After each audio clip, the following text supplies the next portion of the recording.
107, which is all of Skowhegan and a part of Madison. And it's great to be back with all of you today. Representative Reckitt. Hi, I'm Lois Reckitt, and I represent it at the moment, District 31, which is the ocean end of South Portland.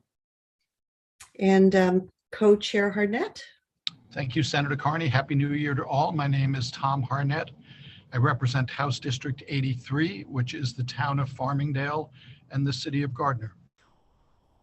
Thank you. And I want to introduce everyone to our OPLA staff and stand-in committee clerk who are here today with us. We have Janet Stocco, Peggy Reinsch, and Karen. And Karen, I don't have my glasses on. I'm sorry. Karen Montel. Welcome. And I am Senator Ann Carney. I represent District 29, which includes South Portland, Cape Elizabeth, and a little bit of Scarborough. And I want to let members of the public who are watching or listening know that today's meeting will be a presentation of the report of the commission to, I will read the title of the commission because it's long, the commission to create a plan to incorporate the probate courts into the judicial branch. We may at some point be joined by other committee members. I know Representative Newell tried to log in, but she may not be able to join us. And we are also joined by Representative Barbara Cardone, who is the sponsor of the legislation that created the commission and is going to give us a presentation today of the work of the commission. And what we think we'll do is we'll have Representative Cardone present the report to the committee, and then we'll have some time for questions and answers. I'm hopeful that toward the end of our meeting today, we'll have an opportunity to vote on whether to report out committee legislation on the recommendations of the commission. And we'll get to that discussion in due course. I just wanted to make sure, did I catch everybody for introductions? Yes. Okay, great. All right, wonderful. And so without further ado, I will introduce Representative Cardone. Thank you very much, Senator Carney, and good afternoon to all of you. I'm very happy to be with you and reporting on this commission's work this afternoon. As I was saying earlier before we started formally, I will be giving you a summary this afternoon, but I, as well as other commission members, will be available to you at any time, and I will probably be back in front of the Judiciary Committee if you have questions about the report or about any of the legislation that may be generated as a result as we proceed with this process. In my presentation today, I'm going to make an assumption. This may not be true for all of you, but I'm going to make the assumption that at least most of you have not read this report yet. And that's okay. I'm going to try to hit the highlights for you. I think that before this committee reviews and votes out any legislation, it would be very helpful for you to have reviewed the entire report. But for now, we're going to go ahead with the highlights. I am going to do three things today. I'm going to present the essence of our report to you. I know you have all received a link for it. I got a hard copy in the legislative chamber yesterday, and so I'm assuming that those of you who were in Augusta yesterday also have a hard copy on your desks. But I'm going to present the essence of the report to you. I'm going to take any questions that any of you have right now. And then we are going to have a discussion. I'm going to go through, as the last part of my presentation, what the legislation or the types of legislation that we would like to have the committee consider in response to this report. So what we are going to be asking you to do today is to authorize the OPLA analysts that worked with us, and that was Janet Stocco and Sam Senna. They're going to continue to work with us. Ask that that you authorize them to draft the legislation so that there's actually something for everyone to look at before we start talking about and rather than talk about theoretical legislation and what should come out of here. Representative Cardone, I just wanted to take a short break and give Representative Newell an opportunity to introduce herself. And then I'd also like to let people know that some commission members are attending, but let's turn to Representative Newell. Are you able to introduce yourself?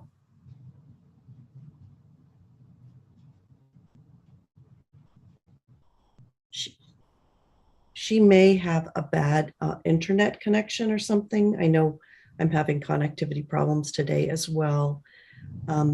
So I would also like to let members of the Judiciary Committee know that we have several commission members here today who will be able to answer questions and may want to speak to the committee as well.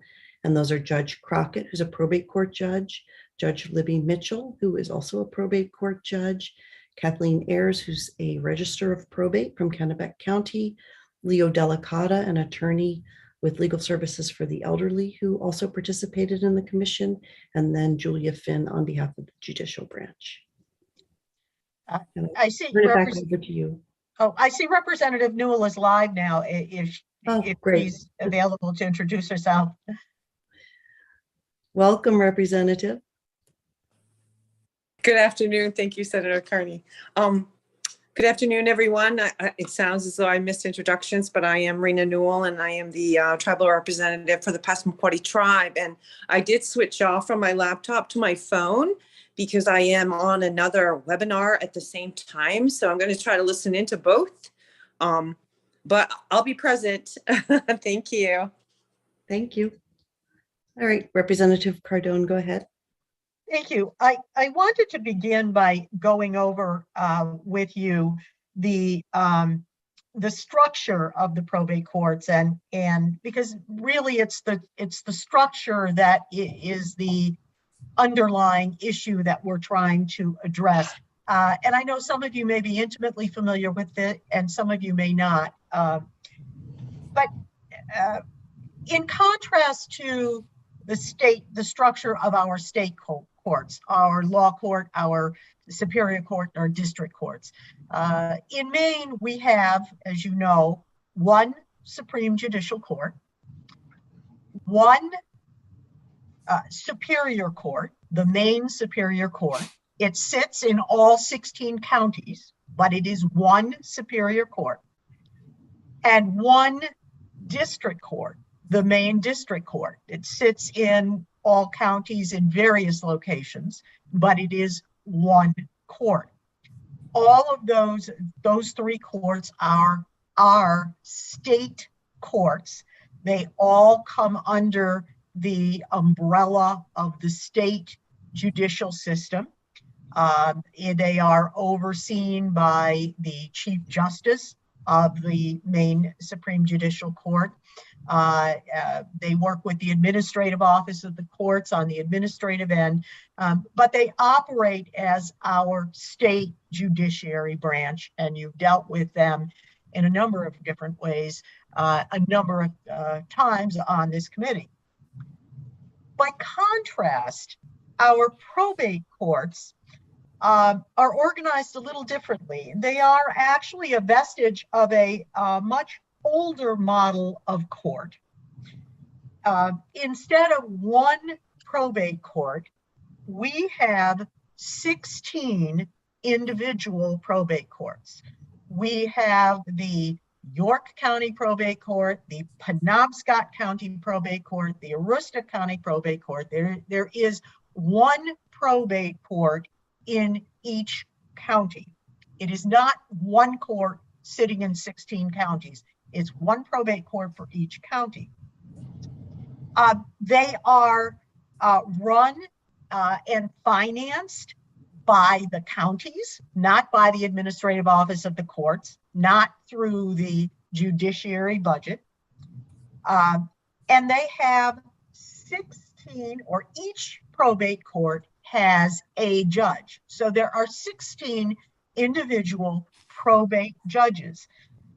None of these judges is a full-time judge.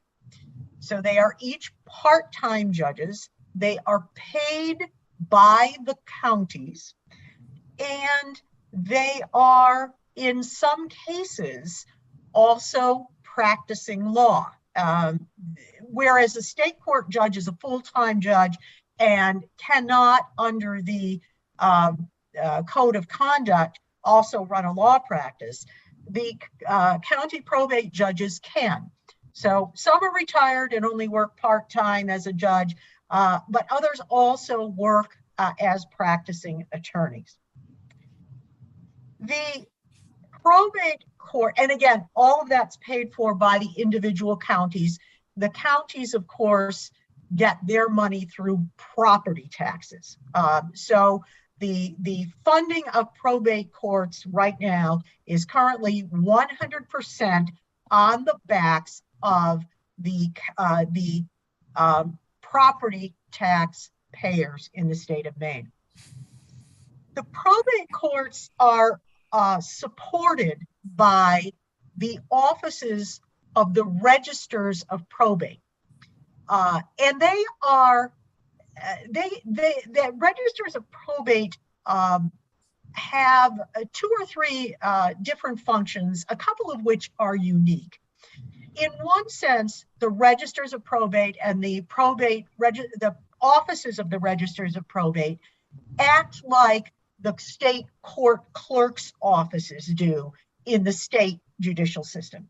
If you want to file something before the probate court, you file with the registry of probate. They do the scheduling. They get the orders out. They do what our state court clerk's offices do for the probate courts. But they also do more. They act as a repository for wills and probate court documents that people need to search. In particular, if you're searching titles, land titles in registries of deeds, sometimes you come across something that is that was inherited and not, a piece of property not gifted by or not transferred by a deed. You go to the registry of probate. You can search the registry of probate. Another unique function that the registers of probate have is that they serve for matters that we call informal probate procedures. They serve as a step for adjudication of certain things. So there are, in particular, estates that are not large enough or are not contested to have a full-blown probate procedure in front of a judge. Many people who have smaller estates that they're trying to take care of never really even see a probate judge. Many of those cases never even go before a probate judge because the register of probate is in charge with, by statute with for informal probate estates. The register of probate is charged with appointing and signing off on and administering the judicial function in those cases. And I'm going to talk a little bit about that a little bit later. We spent a lot of time on registers of probate, and I'm going to talk about that in our discussion a little bit later. But there is really no state court equivalent of the registers of probate. They are unique. They are very good at their jobs. They are one of the highlights of our probate court system that we, the commission members, have decided are worth keeping. And I'll again, I'll talk about that a little bit later. So before I go on any further, does anybody have any questions about the overall structure, the current structure of our probate court system here in Maine? Okay. So since at least the 1950s, we have, the state has been the recipient of studies recommending that there are changes to the structure of our probate courts. And I am not going to go into a list of all of those studies and all of those changes. They are referenced in your report. There is a good summary referenced in the report. And if any of you want to go back and look at an individual study, the website on the that was maintained for the commission by Janet Stocco and Sam Seneft have links to all the reports themselves. So they're accessible. I don't think it's particularly important that we review them all. There are a lot of them that would be a long time, but if you want to look, they're there. In 1967, this was a decision that was discussed and acted upon by the legislature. This is more than a half a century ago now, that 2/3 of the Maine legislature voted to amend the Maine state constitution to change this, to allow for a change in the structure of the probate courts. That that then went out to the voters later that year in 1967, and the voters voted in favor of allowing the constitutional change.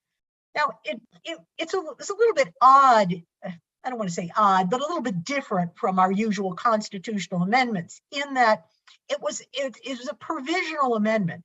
What was passed by the voters, and again, this is discussed and quoted in the report, but what was passed by the voters was a constitutional amendment that said, upon the legislatures putting in place a new structure with full-time probate court judges, the parts of the Maine Constitution that contain this old structure are hereby repealed, and this new structure is going to be put in place.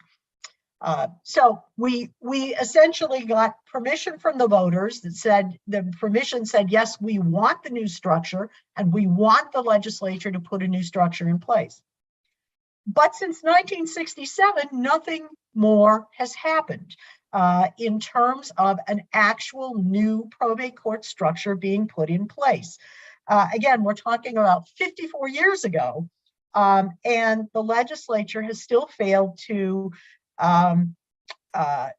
implement the will of the Maine voters. So what we were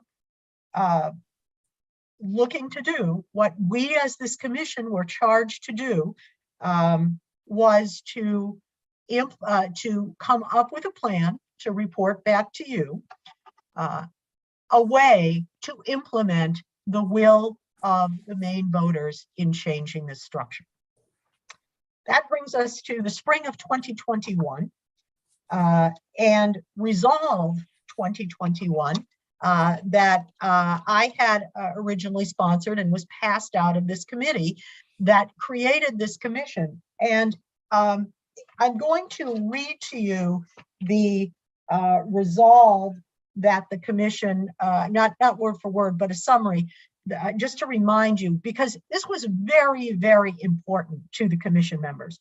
We kept this resolve foremost in our minds, and we discussed the charge, what we were charged to do, quite a bit in the 4 meetings that we had. And by 4 meetings, I mean 4 meetings at the State House from 8 in the morning till 5 at night. with a really short lunch break. I mean, we spent a lot of time and packed in a lot of work in those 4 dates that we had. But the resolve was to honor the intent of a longstanding vote of Maine people and ensure that the Maine people currently have the same access to justice in all Maine courts. In doing that, we were to look for a plan that did the following. First of all, ensured timely, convenient, and meaningful access to justice. Nothing that cut corners just for the sake of putting in a plan for full-time judges. Promote judicial responsibility and adherence to the Maine Code of Judicial Conduct. In other words, deal with that exception in the code for part-time judges who could also practice law. Provide for qualified full-time judges and adequate professional staff.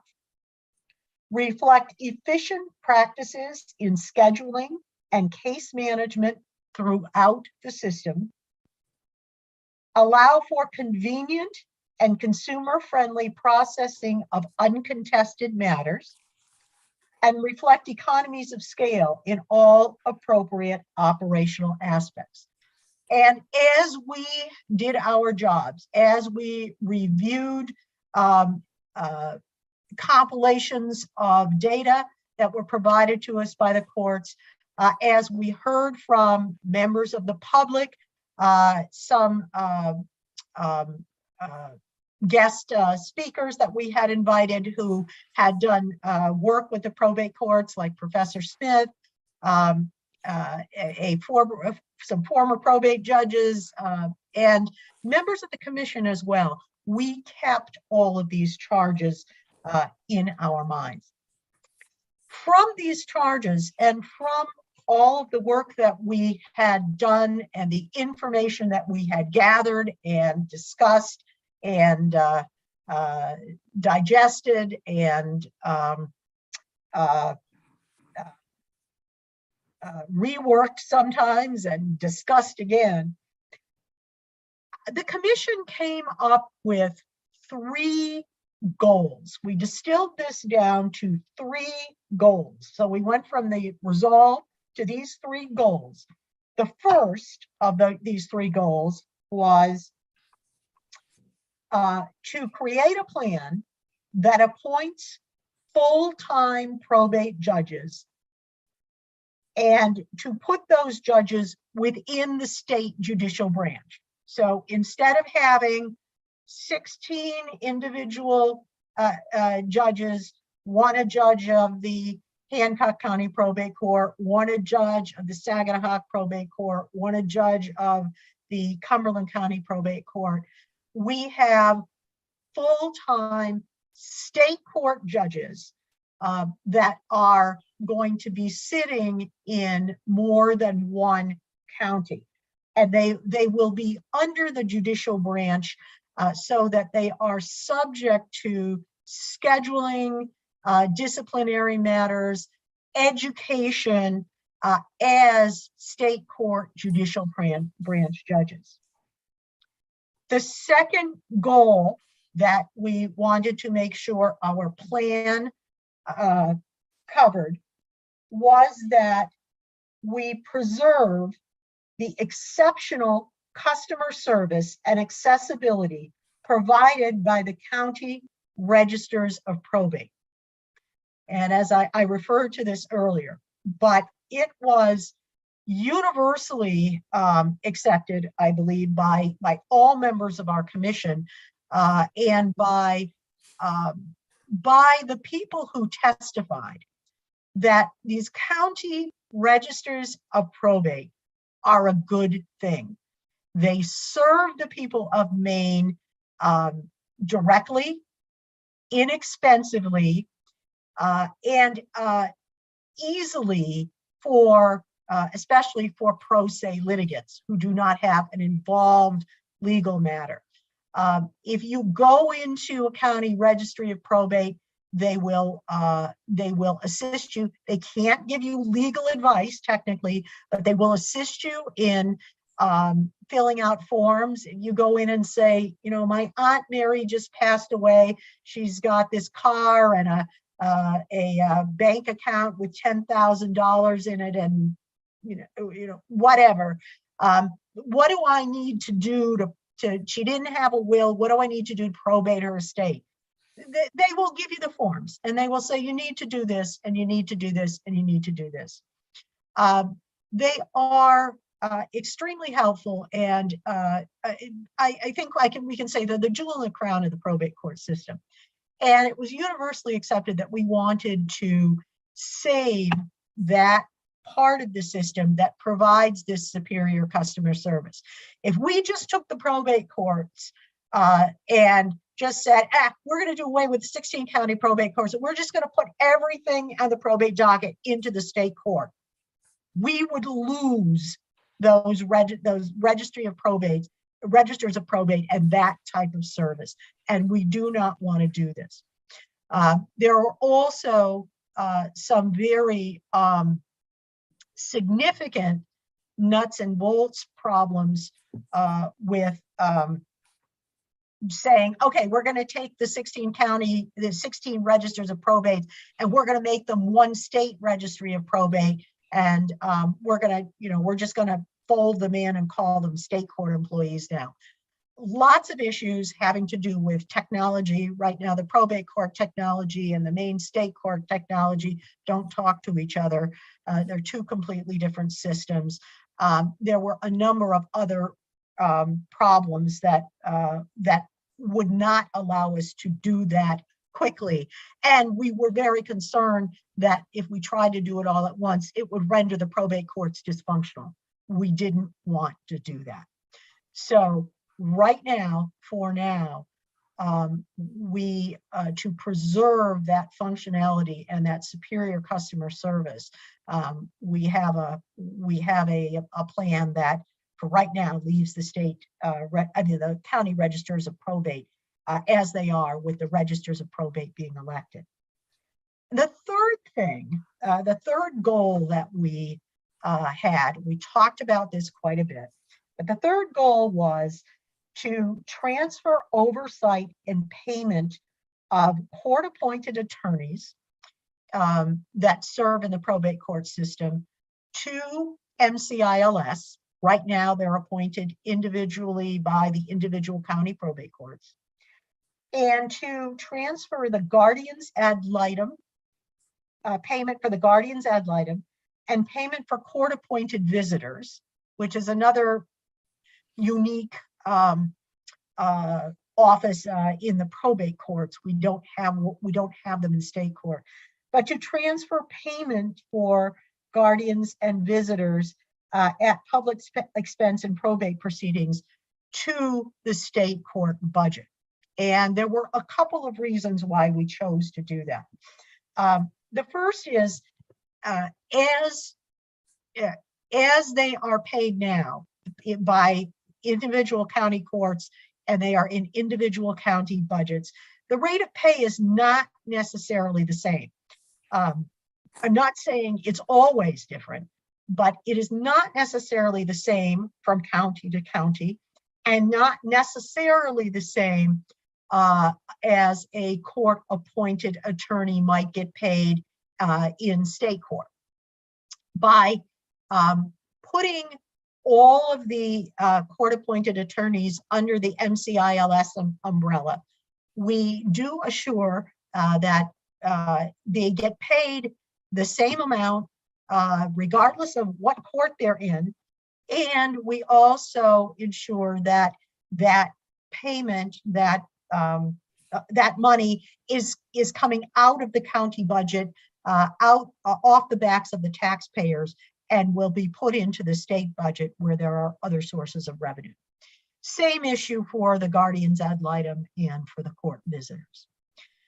But the last important part of taking those funds out of the county's pocket and putting them into the state pocket is that state court judges are going to be in charge of deciding whether to appoint an attorney in this place, in this situation, or to appoint and pay a guardian ad litem in this situation, or a court visitor.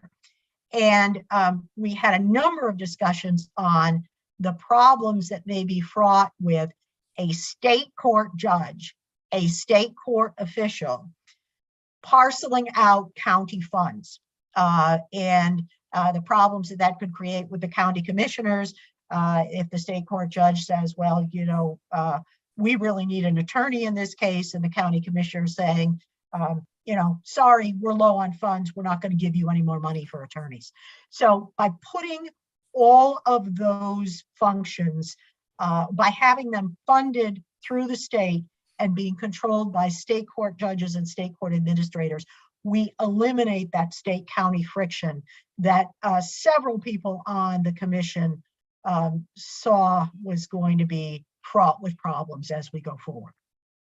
Okay, so those were the three goals that we looked at. Full-time probate judges, keeping the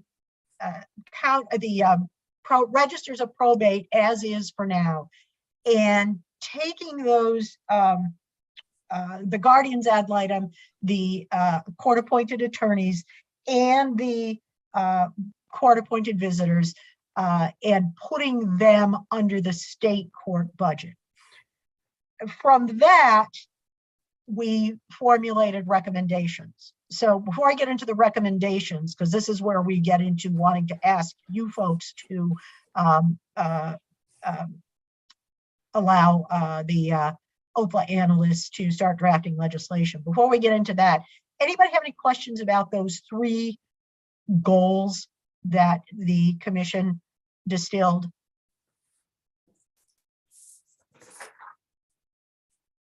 Okay, so we had 6 recommendations that the commission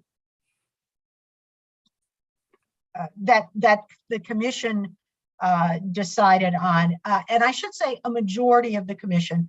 There were 2 members of the commission that did not agree with these recommendations, and their reports are included as minority reports.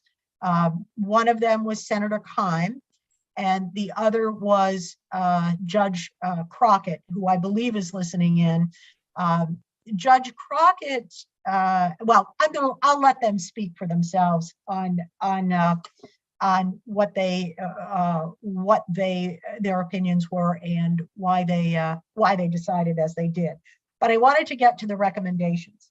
Representative Cardone, before you start on the recommendations, I just wanted to suggest and let other committee members know that I think once you've presented the recommendations, then we can invite the other members of the commission as well as Julie Finn to join the panels for the question and answer period. Does that sound good to you? That sounds, I mean, you can do that at any time as far as I'm concerned, but yes, that sounds good to me. Okay. Why don't you take us through the recommendations, and then also when we bring them onto the panel, let's do a round of thank yous to all the other commission members as well. And I've got the list here and I'm happy to do that if you'd like. Okay, yes, thank you. Okay. There were 6 recommendations. I'm going to list all 6, and then I'm going to go back and talk about each of them individually, because different pieces of legislation will relate to different recommendations. The first recommendation was that at some point in the future, the county probate court system should be fully incorporated into the state judicial branch through the deliberately multi-step process detailed in recommendations B through F. So as you will see, we, although there were some drawbacks to implementing this full integration in phases, there were even bigger drawbacks to trying to fully integrate the entire probate court system into the state judiciary all at once. So much so that the commission members felt that it would only lead to one more stalled effort. And one thing that we were all hoping is that this was certainly not the first commission that looked at these issues, but we're hoping that it's the last. We're hoping that it's the one that can get the job done. So what you are going to see is a plan starting with the judges and starting with the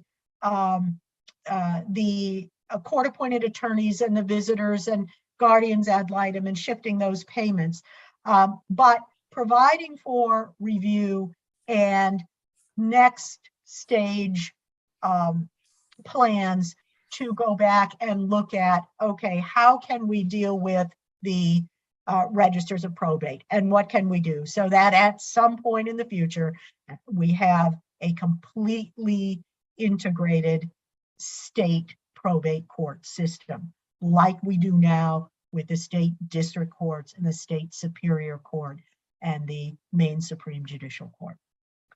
Okay, that's recommendation A. Recommendation B, and these are the steps to this. Legislation should be enacted to establish a new state probate court with full-time appointed state probate judges. I'm going to go back to that because that's one place where we're asking for legislation now that we can consider in this session.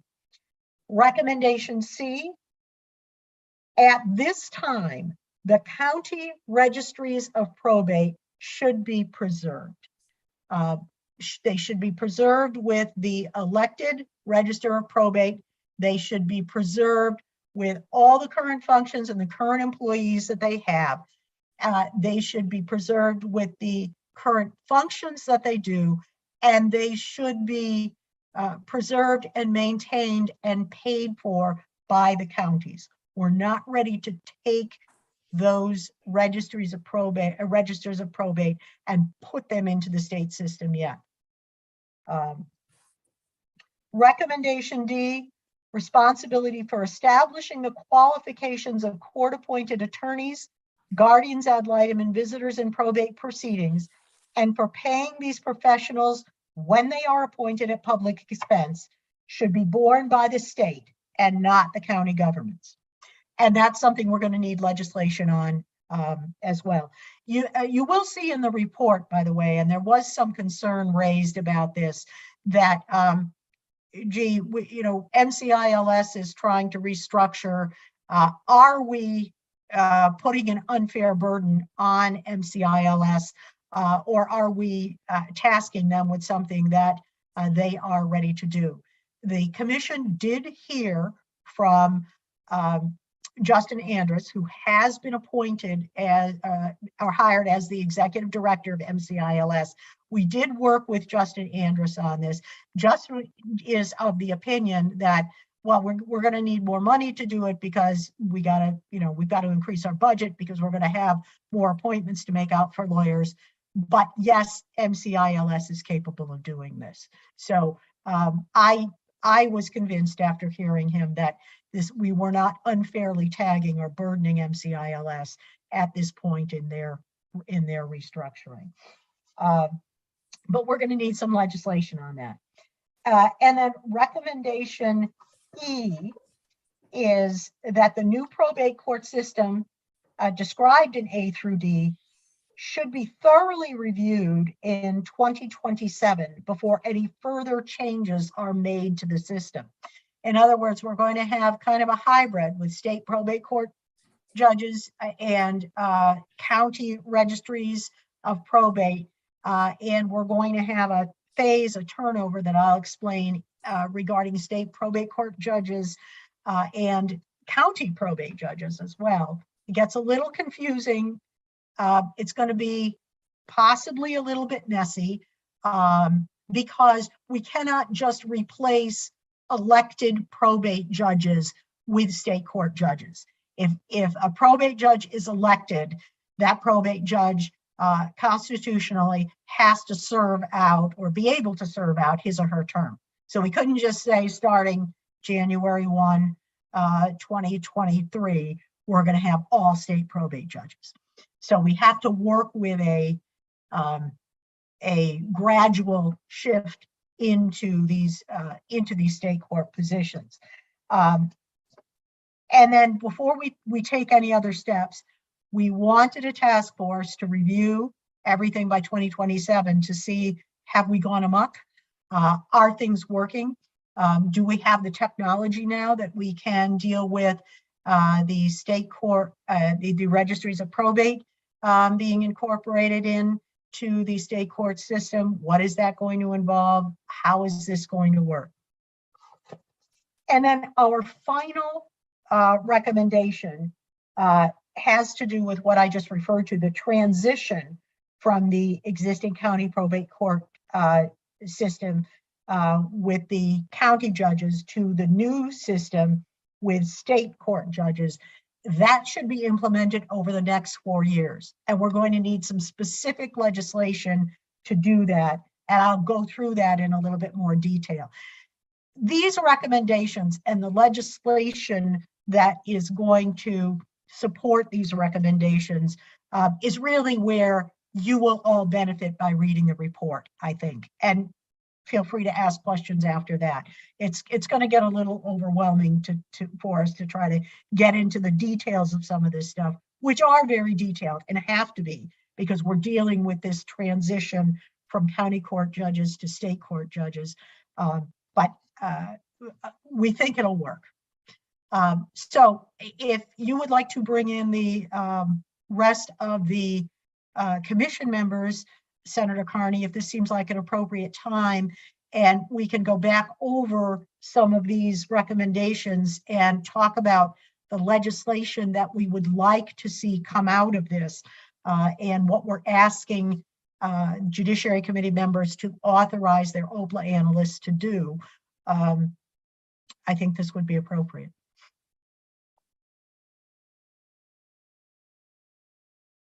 Great, I'll do that right now. And just a warning to the folks who are on the attendee side of the meeting, I'm bringing you all over now.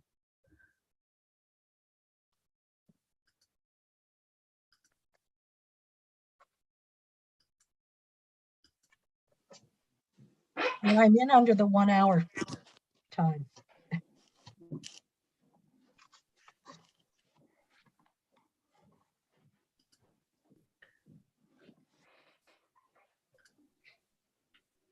Okay, I think I have brought everyone over. Looks like I did successfully do that. And I just would like to take a minute to, first of all, let the members of the commission introduce themselves, and also to express to committee members, I think that Representative Cardone mentioned earlier that we had 4 very long meetings with very short lunch breaks.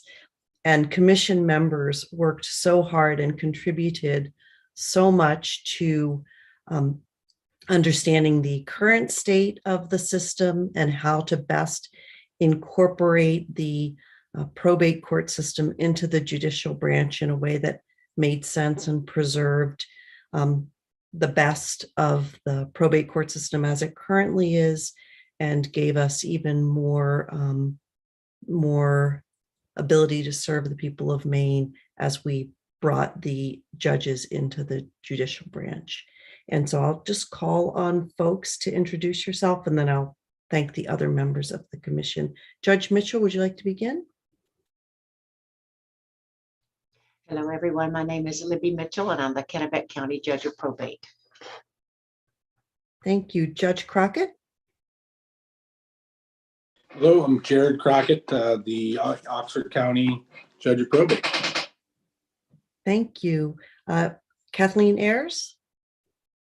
I'm Kathy Ayers, and I'm the Register of Probate from Kennebec County. Thanks. And Leo Delicata?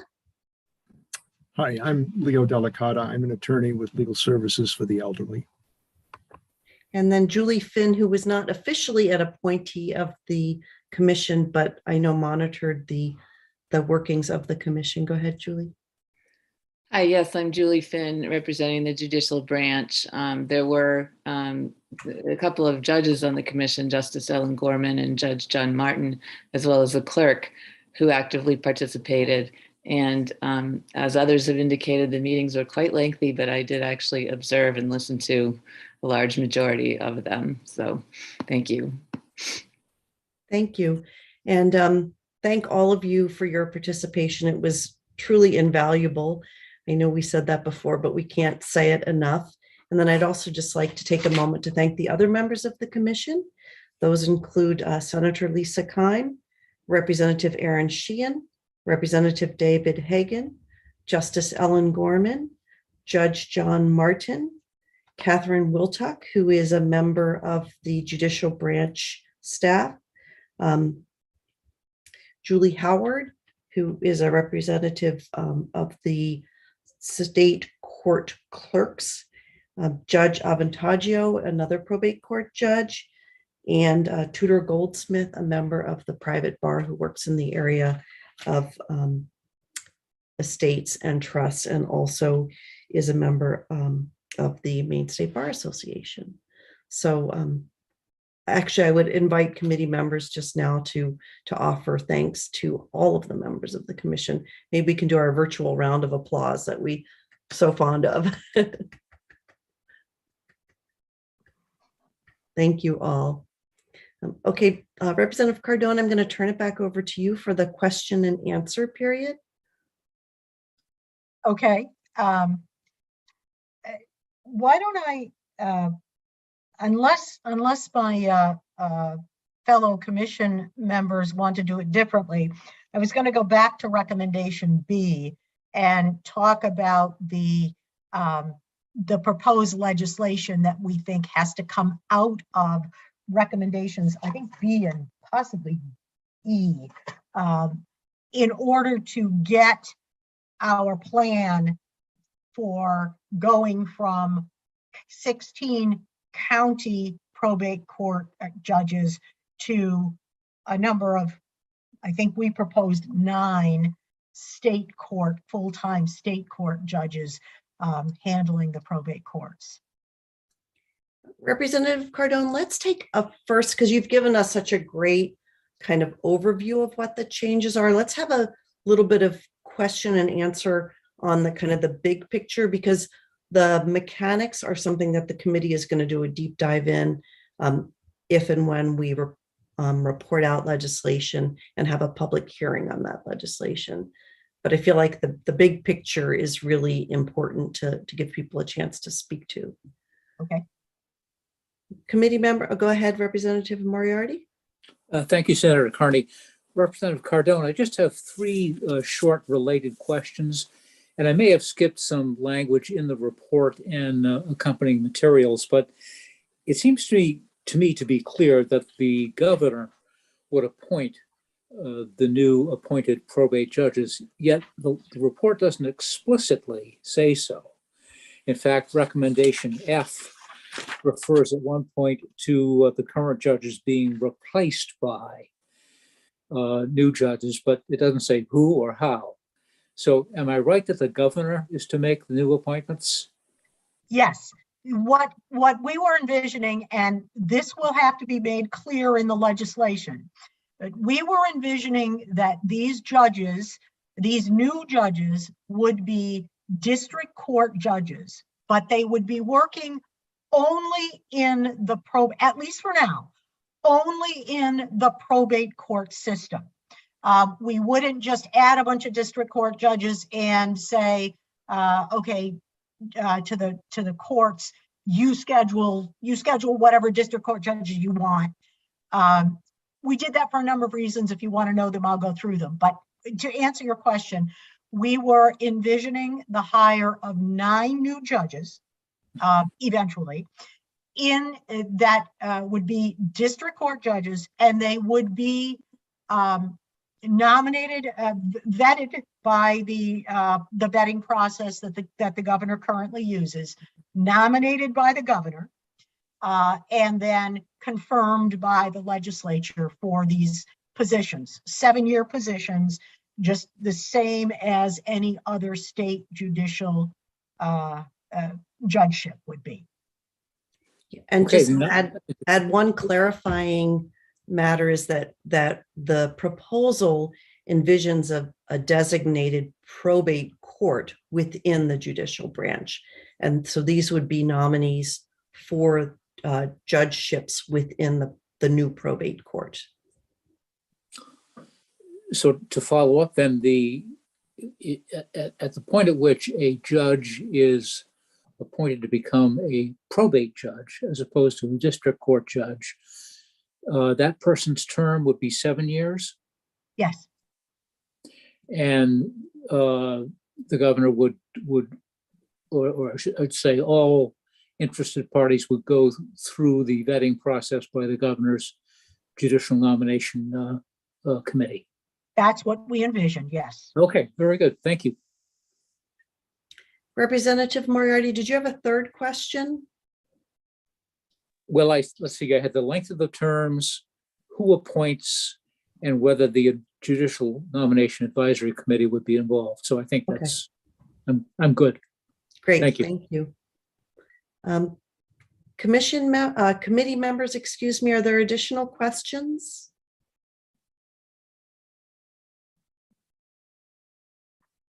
Okay, I am not seeing any other hands raised. I would like to turn to commission members and ask you, I know that you've all been listening to the presentation, but I wanted to give each of you an opportunity to contribute anything you'd like to. Oops, I see that we have another question. So let me call on Representative Reckett and then I'll turn to the commission members. Go ahead, Representative. And we're not able to hear you. Thank Sorry, you. it took me a long time to find the raise hand. I don't know, I must be out of practice. Sorry. I'm curious as to the how the transition may happen with people who are currently probate judges. I mean, is there an expectation that they will have to apply anew, or will the current judges be considered by the judicial selection group sort of automatically? I mean, I don't know. I'm concerned about the the expertise of some current judges, and to make sure that that's not lost in this process somehow. So I don't know.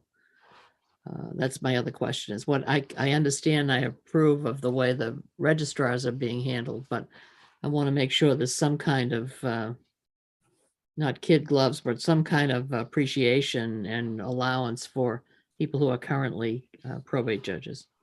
And I'm also curious as to where the 3 counties are that aren't going to have, I mean, where the combination comes to make it 9. Oh, okay. I think I can answer that unless somebody else wants to do so. Why don't you go ahead, Representative, and then the other commission members may want to weigh in as well. Well, first of all, there isn't going to be any sort of grandfathering of or automatic appointment of county probate judges to the state court, because the county, they are elected, they are county officials. A state court judge needs to be appointed and confirmed by the legislature. So that process will stand. There's not going to be anything automatic about it. Also, it's not clear that every sitting probate judge would want might be a part-time judge, only working maybe 2 or 4 days a month, wants to be a full-time state court judge sitting in more than one county and doing a I don't want to say a very different job, but doing this job on a much larger scope than what they may be already doing.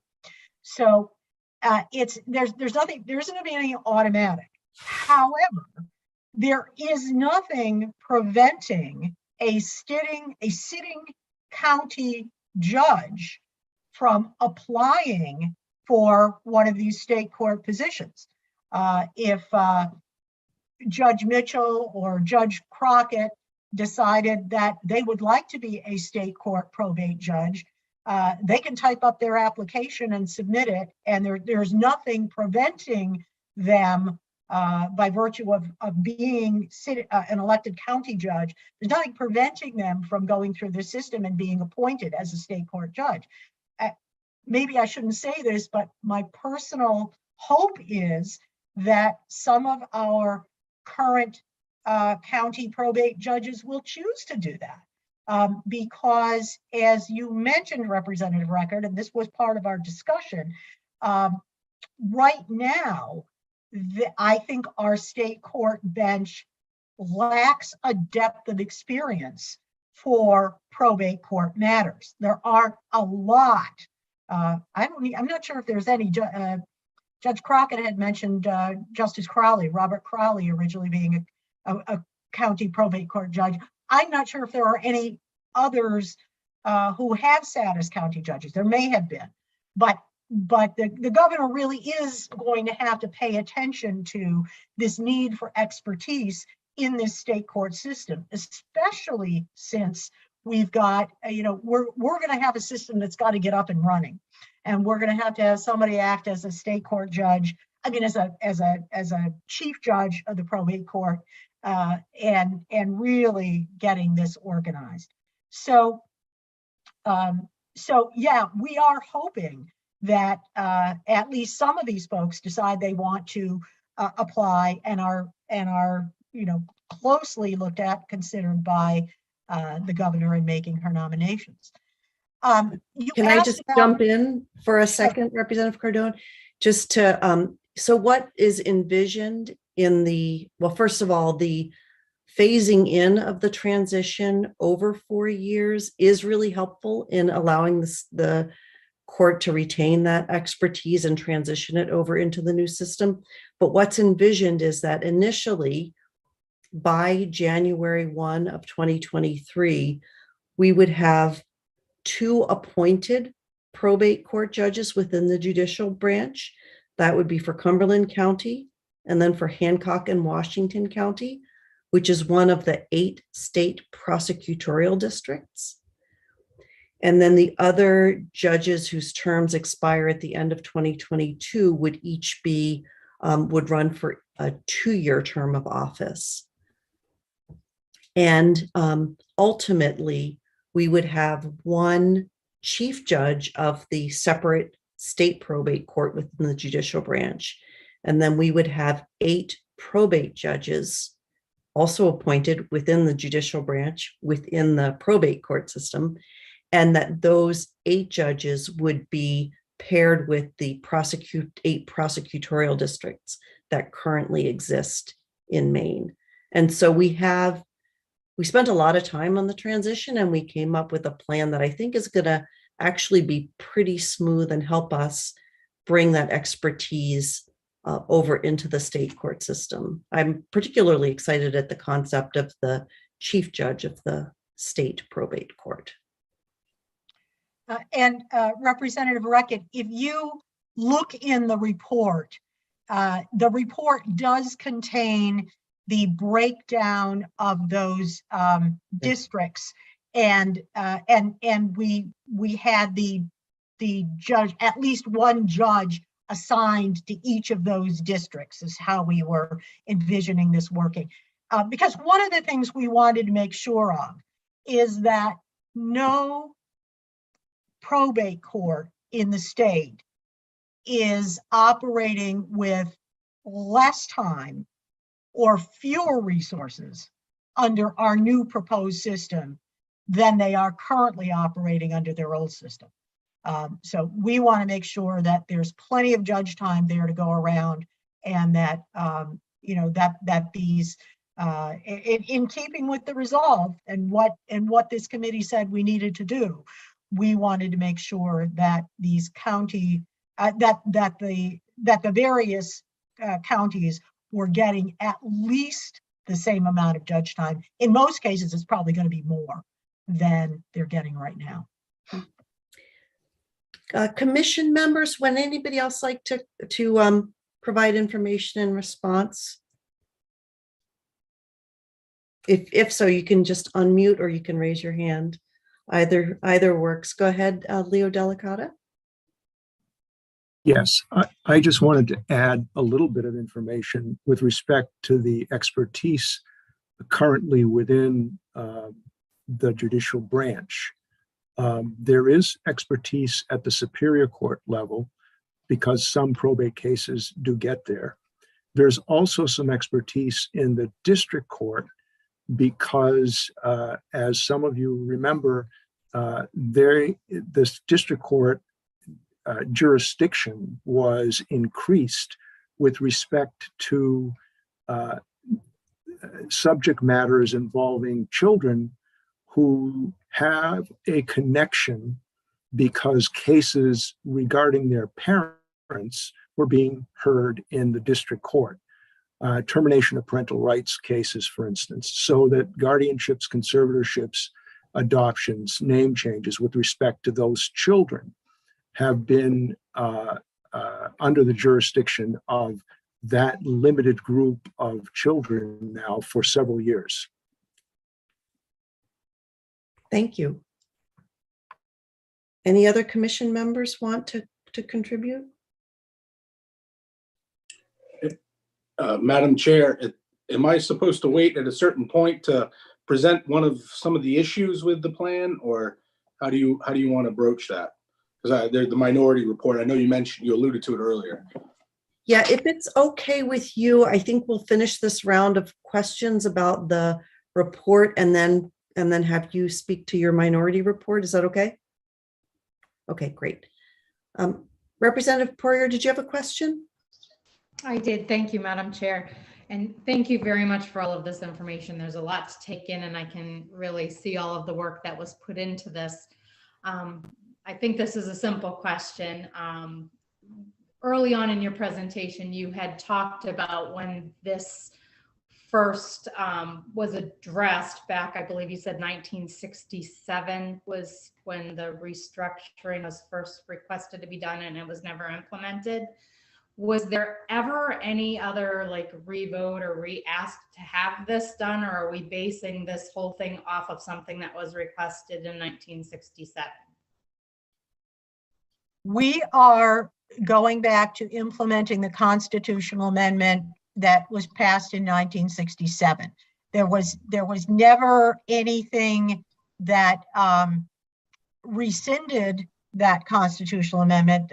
There never any action by the voters to rescind the constitutional amendment. There were some attempts to implement it and several studies that are alluded to in the report. But in terms of an actual election or vote by either the legislature or the electorate, 1967 was the time. Okay, thank you. Committee members, any additional questions? Go ahead, Representative Moriarty. We're not able to hear you. Thank you, Madam Chair. I think Representative Poirier raises a good question, and I think we all have to get off on the same footing. The amendment that was passed by the voters in 67, well, did in fact pass and did take effect, but it was subject to a contingency, which has never happened.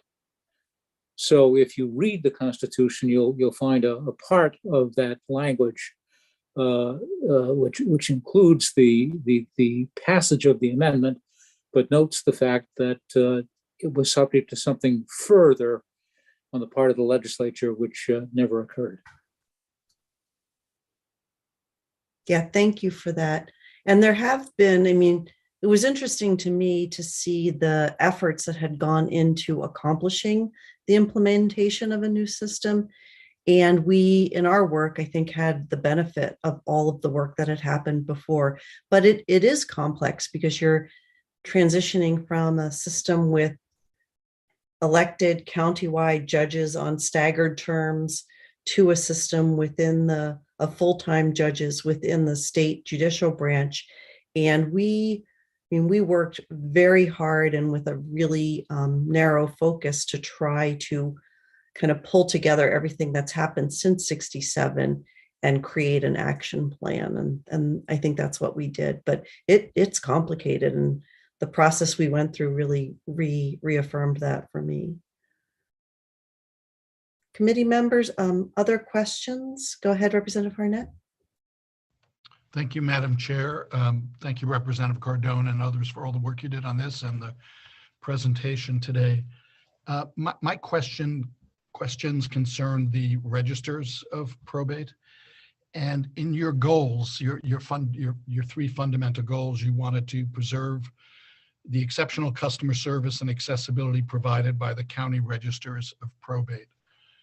But then when I turn to recommendation C, it's at this time, the county registries of probate should be preserved.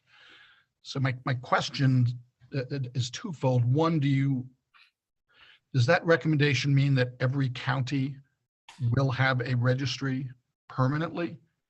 Or is there the possibility that those would be incorporated into the regions, some of which would cover more than one county? And is recommendation C anticipating the possibility of ending elections for registers of probate? I hope that makes sense. It does. I will answer it based on my understanding. If other commission members have a different understanding, please say something. Right now, the only way that we could see to preserve the exceptional customer service that we have in the county registries offices was to leave them alone.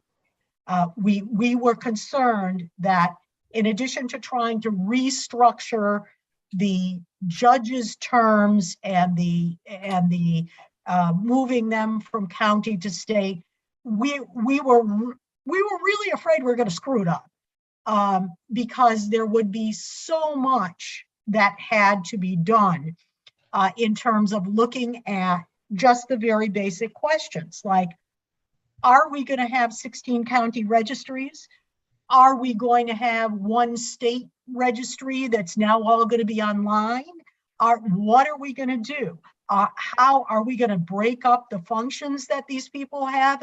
Are we going to give it to all the state court clerks to be registers of probate also? Are we going to completely rewrite the probate code on the registers of probate?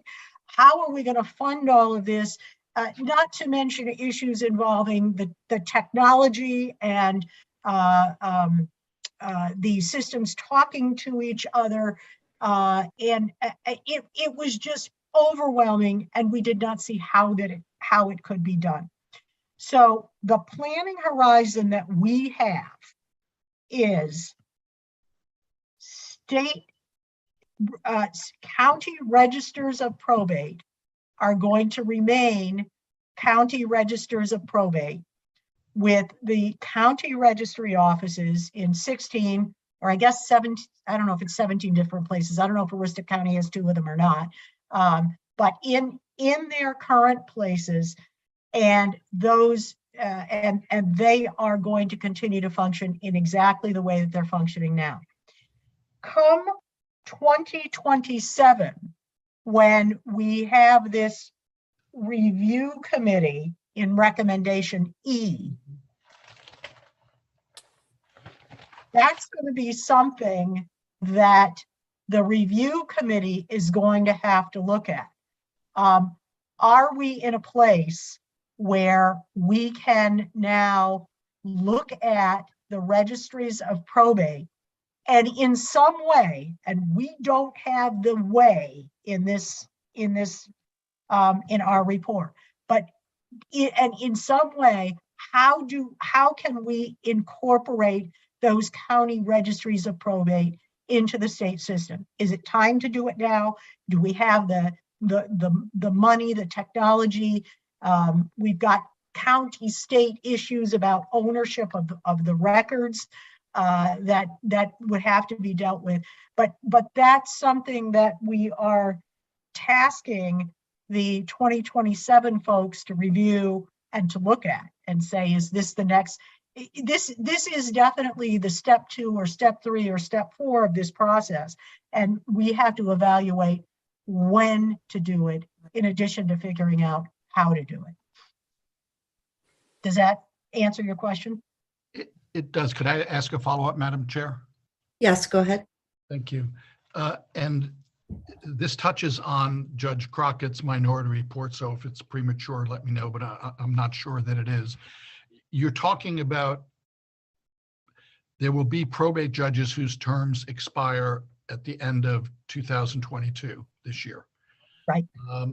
At that point, that county would not have their own probate judge. It would be now a state appointee to one of the districts that's being created. So you will have some registers that are answering to their probate judge in their county and others who no longer have a probate judge in their county. Did that raise concerns to the committee about the supervision of those employees and who they answer to, et cetera? We had several long discussions about just exactly this issue. A state court judge, a state court appointed judge with an elected county official and registrar, and we had a good presentation, in particular from Judge Mitchell and Register Ayers, about how closely they worked together on, that it's kind of a hand in glove registrar judge. So yes, it was a large concern. Can this work? Judge Crockett in particular has issues with that, and I'm going to let him speak to that. But this was a big concern to Judge Crockett, and not one that we glossed over. In the end, and I will let other commission members, if I'm not saying this correctly, if you think it should be phrased a little differently, but in the end, most of us believed that this could work, at least temporarily. We could get through this while we did the county to state court judge transition, because that's where the biggest problems with our current system are. That's where they rest. That's where they manifest themselves, with these part-time probate judges and the perceived conflicts of interest that arise, and issues for the public about a judge practicing law and what does that mean. So we wanted to tackle that first. We may have a problem with the county-state interface.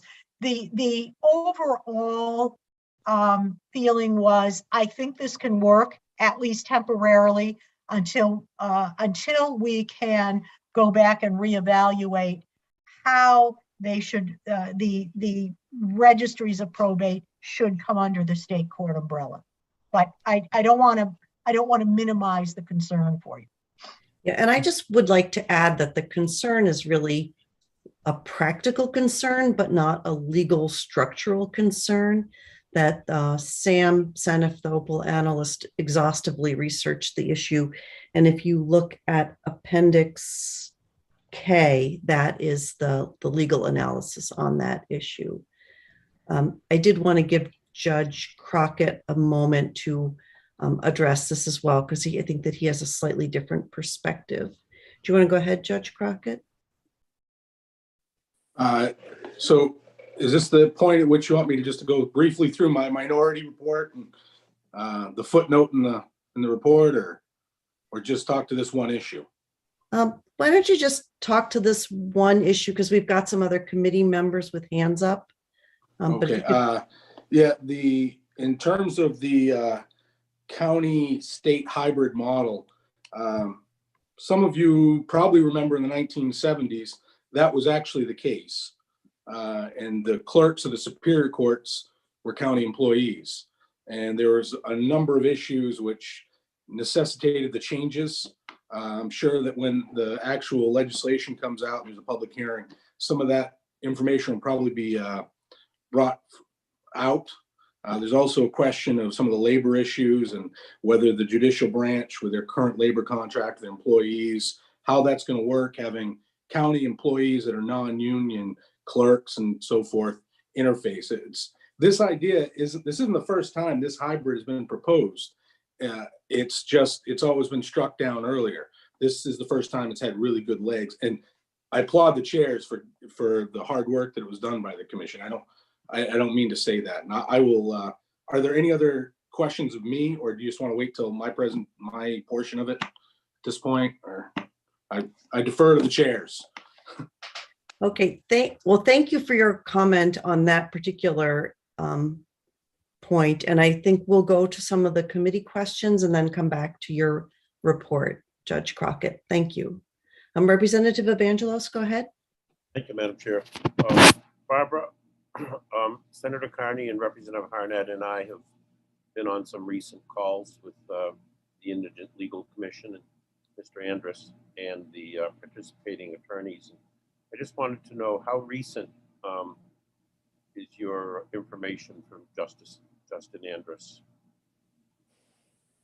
Justin Andrus presented to us it was either the end of was it November? I can't remember which meeting. I think the date Mid-November. It was in November. Okay, thank you.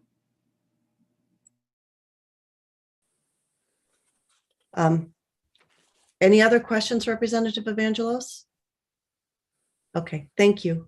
Representative Babbage? Thank you, Madam Chair. And as this is the first time I've commented this afternoon, I do want to thank everybody in the commission for some wonderful work. Wonderful people on the commission, and I'm thankful to have this brought forward. We're lucky to have the people that we have currently addressing these issues, and I just want to express that. When Representative Harnett mentioned the registers of probate, he was on the same line of thinking that I was at the time. On first look, this hybrid recommendation, particularly over a 5-year period, looks good to me. You retain some of the value of county accountability, I think, and then we address some of the legitimacy of standards, consistency of standards that we want to implement with these recommendations. And this is a preliminary reaction on my part, but that's how I'm reacting to this. I am interested in the opinion or discussion that did take place. I've looked a little bit at Appendix D, but I was interested from Ms. Ayers or from Judge Crockett or Judge Mitchell or whomever, how they might see during this transitory period the registers of probate offices working. I just wanted a little more comment on that. I'd like to hear from Ms. Ayers if that's possible. Thank you. Thank you. Go ahead. Sure. There's a lot to it. The first part is that the registers of probate have something in the statute that we're not regular clerks, that we get to help people fill out their forms for our informal probate. So we did talk about where that would be in the judiciary, and there is nothing like that in the judiciary. There's no, you can't sit down with people and help them in that. And as far as being, we would have to have paralegal status at the district court or the superior court. And to take just us, the registrars, would be also a big chunk of change if they did that. And it would also take away from the people who come in and do the informal probates, which are uncontested probates. They're done in a couple of days in most cases, unless we're an understaffed entity. And we did also talk about the appointed versus elected thing. And, nobody wants to be, I said, I wanted to remain elected because remaining elected has allowed me to talk to the legislature. If I was a clerk at the state, I would not be able to tell you what's going on and what works and what doesn't work. And because I'm elected, I do get to say what I think on these things, and nobody can stop me. So that is number one reason why I wanted to stay elected. And the other reason is who would do the appointing. And if it were up to the commissioners, let me just say that emphatically that most of the registrars would not want that.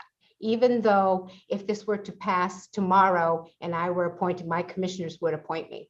I still want to remain elected for that reason. Would there be conflict with the judge? There has been conflict with the judge in the elected world. You being from York County should know about that. However, what I said was we have a job that we're supposed to do and it's statutory. And if we don't do a good job, we can be unelected. And that to me is a good thing too. But there was a lot of discussion about this. And I think customer service, look at if you deal with the district court and the superior court and you deal with probate court, you will see a big difference. The people are our constituents and it's important to us to take care of them. So we did, I preferred to stay elected. That's all I'm gonna say.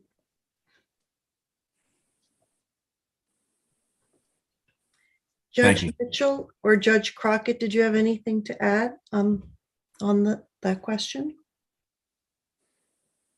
No? Okay. Other questions among committee members? I'm not seeing any. So Judge Crockett, would you like to speak to the committee about your minority report? And then we'll take some questions from the committee for you. Thank you, Madam Chair. And I know this is at risk of making me a lightning rod, but first I'd like to start out by thanking the chairs. It was a lot of information to digest in a very short period of time, and it was a very open conversation. So it was great, and I think that institutional knowledge has now been spread. First off, my minority report supports the full integration of the probate courts into the judicial branch. If money were not an issue, that would be the ultimate outcome, as I believe that was what was contemplated in 1967. But given the restraints, I tried to come up with an alternative. And that was just to getting the cheapest way of getting full-time judges. That was what the primary concern of some of the people who testified in front of the committee were, just having full-time judges. The elected and appointed, obviously there was a preference to appointed, but the most important issue was full-time, and it was also in our charge. So I tried to find the cheapest way of getting there by creating the 8 districts. And based on the DA districts, making full-time judges, the same way the compromise was done in the 1970s to go from county attorneys to district attorneys. That was the same premise. Leave them elected, and then you don't have any issues with the county commissioners. And it means you don't have to have any adjustments to the registrar's office or anything along those lines. And you get your full-time judges for now. And then eventually the next step would be to integrate all the appointed legal appointments and guardian items into indigent legal services. But that I tried to come up with a very moderate plan that would get us to an end result. The reason I felt that was more appropriate than the majority's recommendation was several reasons. One is, some of you know, as I alluded to earlier, the Superior Court was a hybrid model, and it didn't work. And then when this idea, the hybrid model for probate courts, was brought up several years ago, it never made it through to an actual bill because it was part of conversations, but the state had already went through this in the 70s. And there's a number of not necessarily legal bars that can't be overcome. There's no constitutional bar to it, but it's going to be much more far reaching than I think people envision right now. An example, the idea of the online platform, just because the county registers stay elected, the service provider, because we will be under the state judicial branch, will require a renegotiation with the state, because it gives them an opportunity to make more on this package. So I envision that actually being renegotiated. And I'm not sure if anybody has broached that conversation, because that would be part of a fiscal note.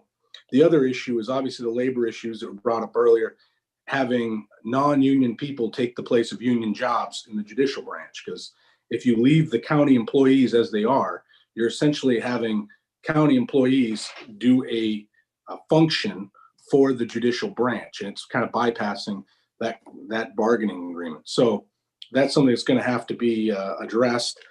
There's also the question of registers don't really have to answer to the judges or the judicial branch, neither do the clerks. The county commissioners will retain that control. So that means every employee issue you have, if the judicial branch doesn't like the way something is going, they're going to have to take it up with the register, and then they're going to have to take it to the county commissioners.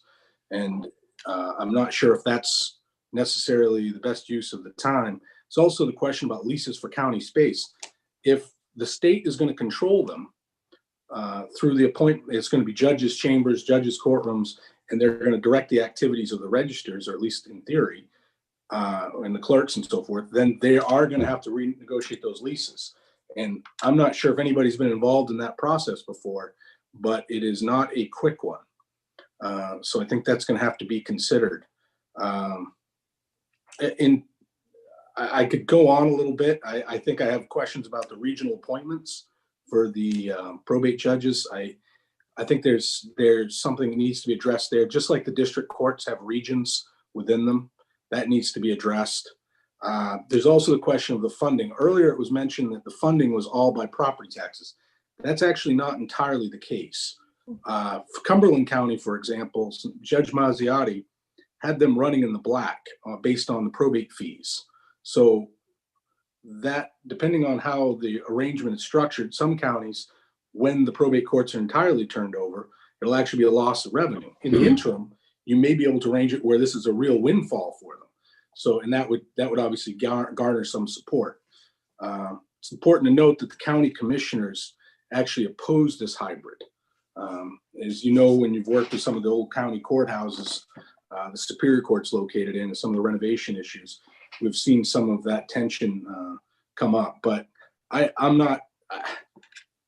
will support whatever the legislature does, as long as the people are served properly and they get access to the courts in the same manner they do now. I think the Probate Judges Assembly, which my participation in this commission was on behalf of all the judges. I know Judge Mitchell represented Flack, and Judge Edmontaggio had Patlack. So I know that we'll obviously go along and try to implement it with the best heart we can. But I do think there are some technical things that probably need to be worked out.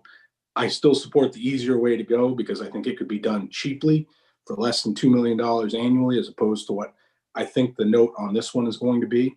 And again, that's tabletop math. It's the 1.9 for the 8 new judges was based on some of the numbers that Justice Gorman had presented to the commission. And that was the only piece I had to concern myself with, because the rest of the funding for the probate court stayed the same. And I addressed that single issue, which may be completely wrong, but I thought that was the easiest way to go to get something passed. I would really like to see the legislature move forward with some sort of reform, but I yield the remainder of my time and take whatever questions you have. Thank you very much. Patience. Thanks. Representative Cardone, your hand is up, but why don't you chime in, and then we'll ask for questions from committee members. I Judge Crockett jogged my memory. I forgot to mention one thing that what I thought was important. I don't know in terms of the state county interface here. Our report does recommend that the fees that are generated by the probate courts stay with the counties. So that's further incentive to help defray costs to the counties. You know, there's a filing fee for an adoption petition or a petition for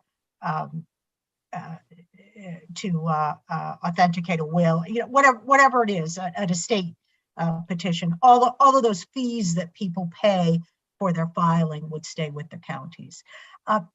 Madam Chair, I have to jump off for about 3 minutes to attend to something in my office, and I will be right back on with you. So if there are any questions that were to be directed to me, if you could just hold it for a second, I'll be right back. Okay, we will. Thank you. Committee members, are there questions for Judge Crockett? Go ahead, Representative Babbage. Thank you, Madam Chair. I just want to, you piqued my interest with some of the things you were concerned with, Judge Crockett, but in York County with the change, with our brand new courthouse that has been created and so forth, we're all very excited about that.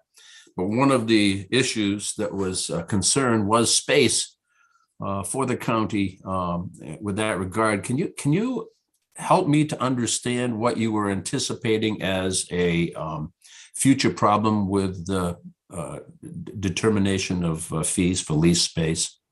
I don't claim to be an expert, and I don't want to, but the state would be forced to negotiate with all 16 counties if the state wants to use the existing probate space. I think during the hearing, Justice Gorman alluded to that. There are a lot of nuances about that because of liability and maintenance, security. Some of the probate courts are not equipped with security or are secured by the state courts. In Oxford, I don't have that issue most of the time because we've had renovations recently. I think Kennebec, I don't know how they're situated in that respect, but that's why the proposal is going to be expensive. I can't give you details by county, but that is an excellent question that when the hearing takes place, each respective county ought to have some input. And I'm sure the county commissioners are going to have some details. They've already come out in opposition to the hybrid, but I mean, the legislature can do what it would like. So, thank you. Yeah, I would like to just tag on to something Judge Crockett mentioned, which had to do with courtroom, courthouse security, and security for judges. The proposal does include, and we discussed having the judicial branch retain a marshal for each of the judges within the state court probate court system. And I think that the opportunity to provide better security for probate court judges is an added benefit of this plan. The downside is that it may not be achieved by one single marshal. An example is if you have a probate court in Dover Foxcroft or some other location, the courthouses may not be configured in such a way as to do it with just one person. That's why or to piggyback on the existing structure. Because I think Kennebec, I think there's a divide between the two unless they rerouted the traffic through the state court. I think like Kennebec has a separate entrance. So you would have to, if you were to keep that situation the same, you would have to create a whole new entrance point. That's why it's going to be very county by county dependent. That's why I'm just curious how the timeline is very ambitious. But I don't want to be a naysayer. I'm impressed with the fact everybody's willing to take the time to try to add a reform. This is meaningful. So I thank the chairs for that too. Yeah, thanks. And we did include one of the other initial upfront costs that we contemplated was immediately retaining a facilities manager to start looking at the sort of not just the people power of providing security, but the logistics of how different probate courtrooms would be upgraded to ensure the safety of those working within the courtrooms. The other issue I had for a question for the majority report, and it wasn't clear to me, was the routing for scheduling, because right now registers pretty much do the docket with input from judges. They arrange when cases are going to be heard and they control the scheduling. I'm not sure, based on what I heard at the commission hearings, is that scheduling for judge time will be done at statewide by the chief judge, which means I'm guessing that the register is going to have to route their requests for judge time through the state and then come back down. And that's not clear to me how technically that works. Yeah, we did talk about that because that was something that other people raised as well. And Judge Mitchell and Register Ayers, if you wanted to chime in, but I remember the discussion being that the quote scheduling that was done at the state level was simply the chief probate judge indicating that there will be, a particular probate judge would be serving in, say, the Washington County court for X days a week or month, and in Hancock County, Y days a month. But the sort of nitty gritty of scheduling specific probate court matters.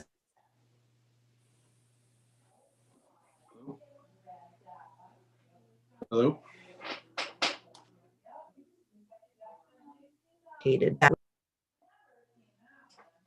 Hello?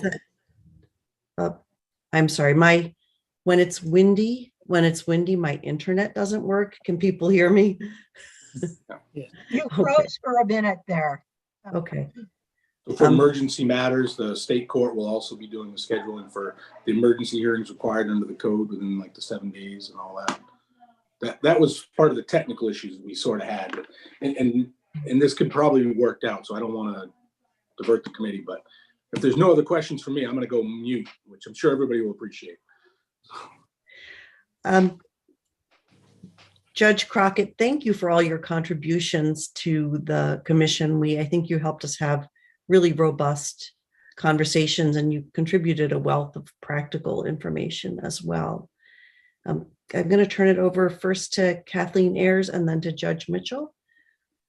Yeah, I just wanted to talk about the scheduling for a minute because we did talk about that, and we did have we had good testimony about how we get the triage the most emergencies to the top of the list and get them heard, like consents on adoptions, surrenders when there's been rape or sexual abuse.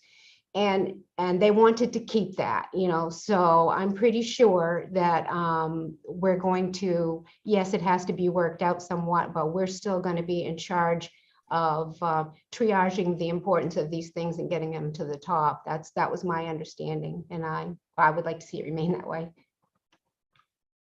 Yeah, that was something that you and other registers brought up, and also members of the public, and we definitely made provisions for that. Judge Mitchell? If I may, first of all, the strength of the legislative process is the ability of this Judiciary Committee to drill down into all the things that we're presenting to you. But if I may, I would like to give an airplane view just for a moment before we come back down. First, I really want to thank Senator Carney and Representative Cardone. I have rarely seen any commission or committee accomplish so much in so little time because everybody was dedicated. So I will tell you, when this first started, I've been judge of probate for 5 years. My husband was judge of probate for an eternity prior to that. I didn't know there was any problem with the probate court. And I really got annoyed every session when the same folks decided that the probate court was broken.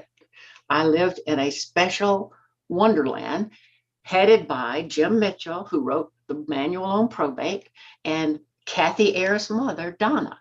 So, I mean, and you see Kathy's a superstar now. So I lived in a very little bubble, if you will, of expertise and of justice being delivered in a timely way.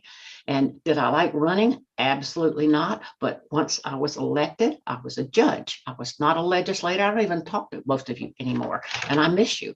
So it's just a very different world from my perspective.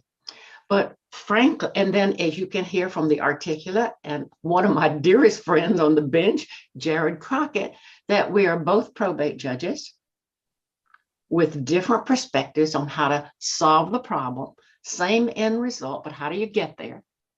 And so that's the assembly, which I am president of, and thank goodness he's representing it, because you can see from the two of us, we do not agree. We agree with the end goal, but not with the process of getting there. However, I also have been honored to serve on the Family Law Advisory Commission.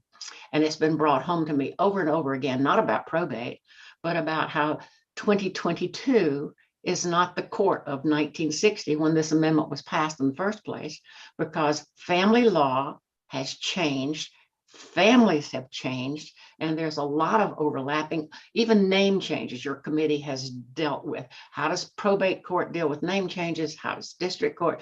So there was a concern on my part that maybe the system could be improved. So you just need to know I came in as a cynic, but I was charged by this committee come up with a plan. And I honestly believe we have come up with the best plan you're going to get. You can tinker around the edges, but I would like to say to you, if you don't pass this plan, please stop bringing this bill up every 2 years. It's time to either put a nail in the coffin or do it. And there are other cliches I could say which are not publishable, and I shouldn't be saying in public. So the leadership is here. If you think it needs to be improved, for goodness sakes, do not lose the things that we have, which are excellent. And if you hate elected and part-time probate judges, Judge Crockett has given you an idea. We all came down, isn't it odd that we like the customer service? And even somebody on the commission, and Justice Gorman was absolutely wonderful in talking with us, said maybe the district courts should model themselves after the registers of probate, because wouldn't everybody like that kind of service when they're going to the courts? So please, whatever you do, whether we're appointed, elected, serving in districts or whatever, don't lose the best things, and either do it or stop bringing this bill up every 2 years. And I, as a former legislator, and I know what you're up against, there's no groundswell of public support that are calling you every day, so you got to fix it. When I listened to the news yesterday about what the legislature thought was important, it was affordable housing, refunding money to the taxpayers, the cost of oil and gas, child welfare. So this isn't the thing that rolls off the tip of one's tongue. It's left up to people who are policymakers who think we can make the system better. So I just had to share that with you because I respect so much all of you, but at the same time, this either needs to be done. Representative Cardone, you need a star in your crown. You're the most persistent person I've ever met, and I mean that as a compliment. Without you, we wouldn't be talking about this. And you convinced me that let's give it a run. So I'm sorry, the commission has done the best it can do. And so we're going to punt to you. And I think all these little things we're worried about, if you want to change the system, this is about as good as it's going to get. And with your expertise, of course, you can make it even better. But it's time. It's time to take it and run, or say, it works like it is. So that's your call. And I do appreciate your letting me rant for just a moment, because I'm a strong, strong believer in the justice system, access to justice. And see, that's the other thing. I can appoint an attorney anytime I want to as a probate judge. And Kathy doesn't say much to me. So I have guardian ad litems, I have judges, I have visitors, and I can work with the people I serve. And that's what I want to preserve. And I just beg of you, please preserve all those things, remain people, but make it better. You can do that. And I'm just so blessed by knowing all of you, and I thank you. Thank you very much, Judge Mitchell. Let's see, any other commission members want to contribute? Any reflections on the work or the recommendation or Judge Crockett's report or anything? Go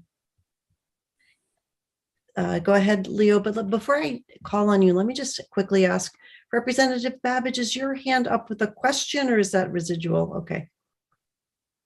Thanks. Go ahead, Leo. And we're not able to hear you. There we go.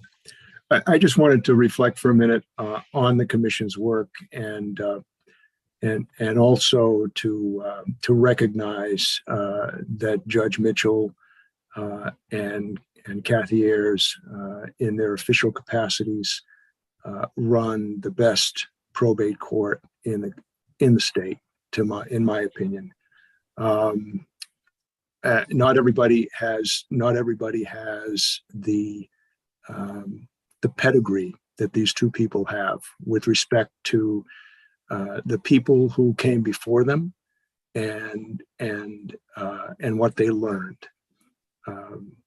I think all of the probate courts try to do the best work that they can. And I think that this commission's report will further the tradition of excellence that Judge Mitchell and Judge and Register Ayers have demonstrated in their careers. We're very lucky to have them, and we were very lucky to have them on the commission, as we were to have Judge Crockett. I think he asked questions and made arguments that had to be made. They were honestly held and firmly believed in, and he did so in a very articulate way. And we owe him a debt of gratitude, because he didn't have to join and he didn't have to engage as well and as forcefully as he did. So this commission did do a lot of work in a very short period of time, and the report really does reflect that. We were standing, however, on the shoulders of many, many other people who had walked this road before, and we benefited from by their work. I think that Judge Mitchell is absolutely right. I think this proposal is as good as it's going to get. And the reason I think that other proposals in the past didn't get as concretely as this one does to every level was that money was really a question for each legislature that received the reports that were very carefully written in the past, number one. And number two, that even though the other reports corroborated the findings of this commission, which clearly are in support of the wonderful customer services that the registrar's office continues to make in every single county. You know, the reason you don't hear a lot of complaints, the reason there isn't a groundswell of the public talking about the probate courts is because of the wonderful customer service that they get from the registrars in all these informal processes. And what we have done is specifically address that and not answer those questions by saying they're doing a great job, period. But they're doing a great job. This is why they're doing a great job. And If there are any adjustments to be made with respect to how the registers function, we need to take the time to see how these changes are going to affect the system. And then in 2027, address this again and see if there are any changes to be made specifically made. That's a really different approach, I think. And it's a approach that I think will serve us well. Lots of the information that we did get from the registers and from the counties with respect to the expenses for experts were interesting and just outlined for me the difference between Judge Mitchell's courts and other courts with respect to access to justice. I'll leave it there and let you read the report for yourself. I feel tremendously honored that I was asked to help in this endeavor, and I will attend all of the legislative, either the public hearing and the work sessions that you have. I think the next order of business is looking at what a bill might look at, and I'm sure that Senator Carney will raise that as soon as we're done, but as soon as I'm done. But I agree. This is the time. The financial position that the state is in now is unique in all of the time that I've been doing this job. And I've been doing it for over 30 years. We are in a very, very good position now. And we need to make this a priority. In the scheme of things, the bottom line figure, which I'm not sure we have a specific bottom line figure, but and that's something that probably needs to be calculated by OFPR. But in the scheme of things, it's not insurmountable. It should be a priority, and I'm glad to see that the judicial branch is willing to do whatever the legislature decides. I mean, you have a letter from the chief that says that, and that is just really important. So I've gone on a bit too long, but I just want to say thank you and appreciate everyone's work, and good luck. Thank you. I think it's time to transition from the presentation of the report to the committee's issue of whether we are going to request our OPLA analysts to prepare legislation for the committee to report out. Before we make that transition, I would just very much like to thank Judge Mitchell, Judge Crockett, Register Ayers, and Attorney Delicata, and also you, Representative Cardone, for all of your hard work on this issue. For me, it was a gift and an honor to work with all of you. I enjoyed every minute of our very long sessions, and just appreciate how much each of you contributed. And I will, I think, move non-committee members back into the attendee part of the meeting. But Representative Babich, did you have a question first? Thank you, Madam Chair. I would like, I just want to put out an inquiry that perhaps can be answered later.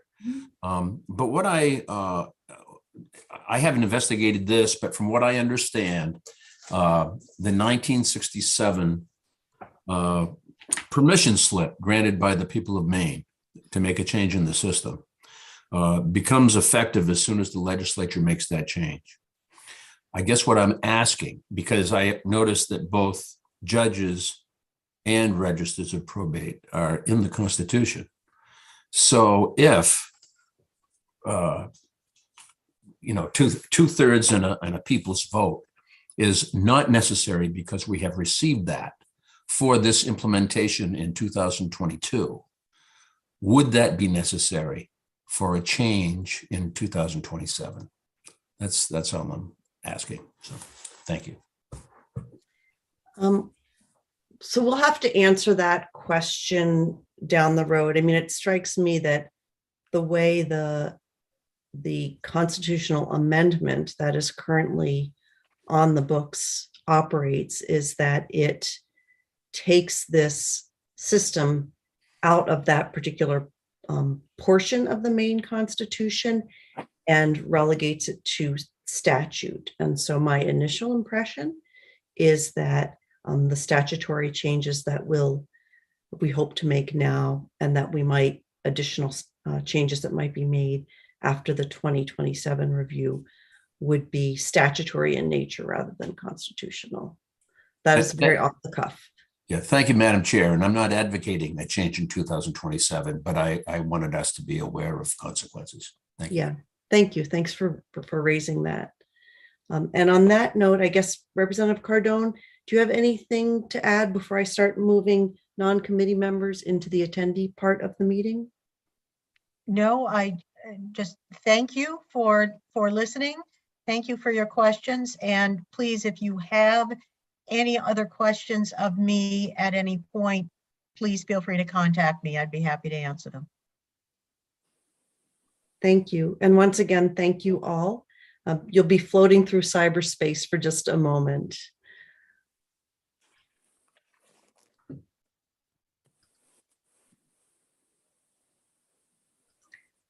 And committee members, just give me a second here before we resume.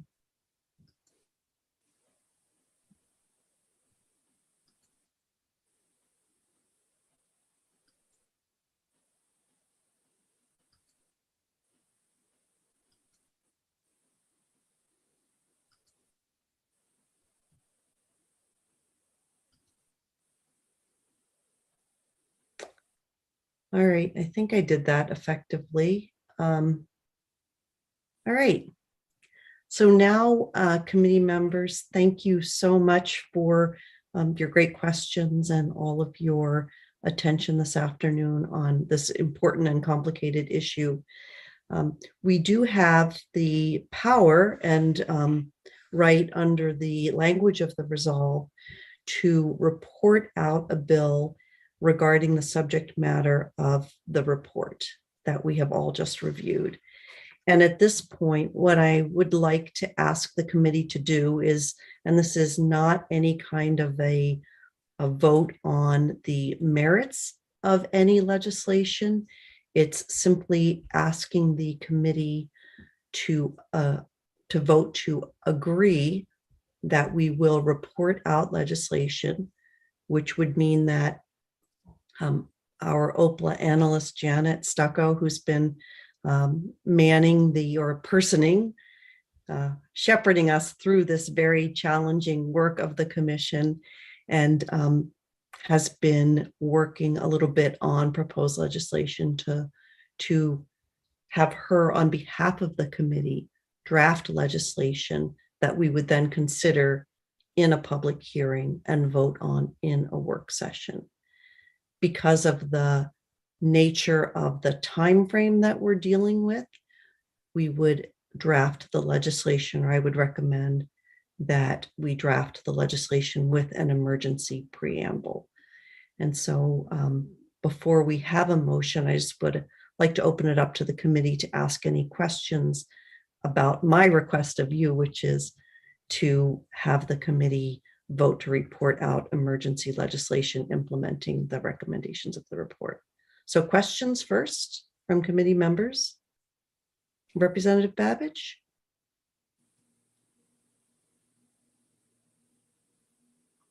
Any committee members have a question? I am not seeing any questions. I will then ask if there is a motion. Representative Harnett. Thank you, Madam Chair.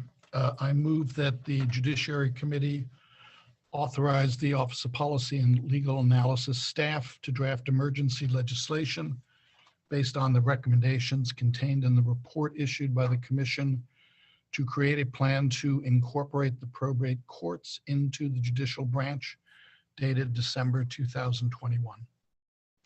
Thank you. And Representative Moriarty, your hand came up a nanosecond after Representative Harnet's. Did you want to second the motion? I will, yes. Thank you. Is Janet? I just want to clarify the motion. It sounded like was for me to draft, which I'm absolutely happy to do.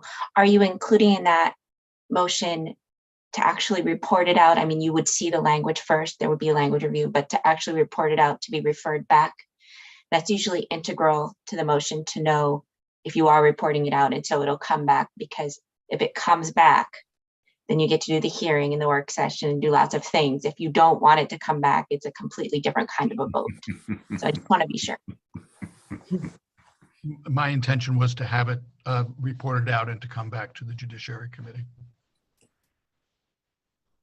Thank you very much for making sure we get it right, Janet. Okay, we have a motion and a second. Is there any discussion? All right. I think that we are ready for the vote. And Karen is our clerk today, standing in for Soupy. And so Karen, if you'd like to call the roll, we're ready for you, I think. Great. Representative Gal Gay Reckett. We're not able to hear you. Yes. Representative Gal Gay Reckett votes yes. Representative Newell.